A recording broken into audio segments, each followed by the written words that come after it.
since marami nagtatanong sa akin guys kung ano ba yung gamit kong bag if ever mag-rides ako or mag-vlog ako or pang daily use. So, meron akong tatlong klaseng bag guys. Ito ay yung una is itong motocentric leg bag. So, maganda to guys pag halimbawa magra-rides ka.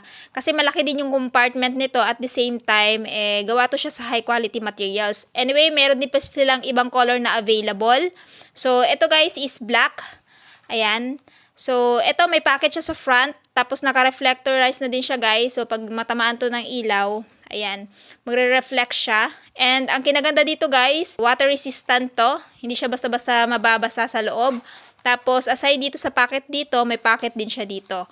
And then, ayan guys, may packet din siya dito. At pwede nyo po din siyang i-adjust if ever marami kayong ilalagay na gamit. No? So, ito yung nagustuhan ko dito sa leg bag motocentric. Ayan, so ito yung packet niya, isa, ayan, dalawa, tatlo. Tapos dito, pwede mo nang i-adjust. Tapos, pagdating dito guys, kita nyo naman, napakaganda, no?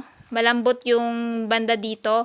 Tapos ito yung buckle niya. So, masasabi mo talagang napakaganda ng materials na ginawa. Ayan.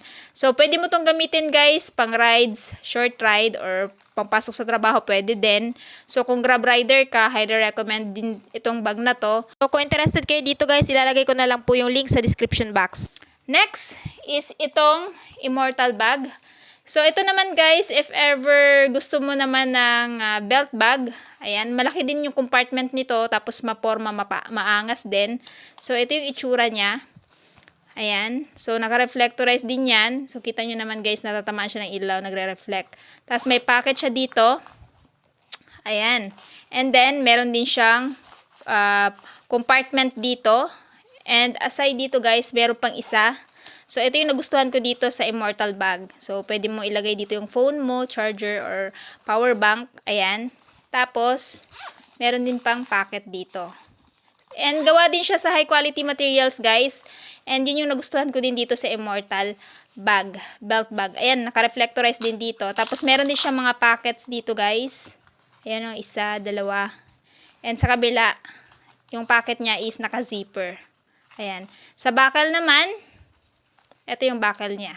Tapos meron ding packet pa dito. Pwede mo ding ilagay dito yung wallet mo para hindi madali madukot.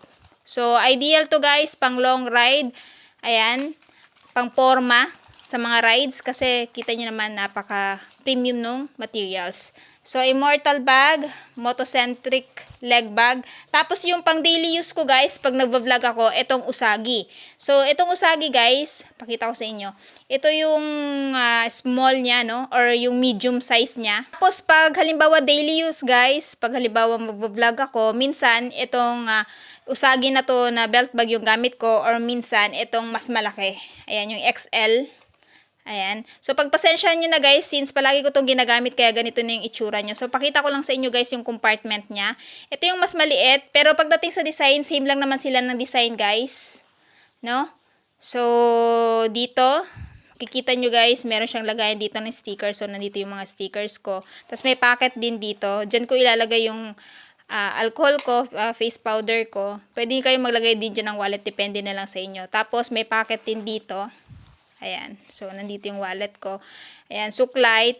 Kung ano yung mga gamit mo, personal belongings mo, pwede mong ilagay dito. So, ito yung mga packet niya sa loob. At meron din siyang packet sa likod.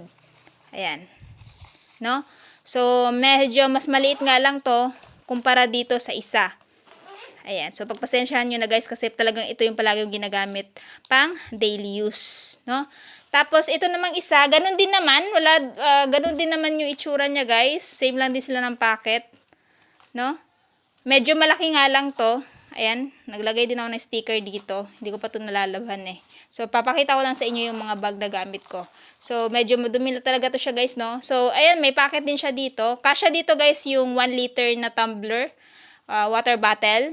Kung napanood nyo yung nakaraan kong video dito, kasyang-kasya dito kasi napakalaki nitong Usagi belt bag na to. So, kung interested kayo dito guys, ilalagay ko na lang po yung link sa description box kung saan ko po na-order tong bag na to.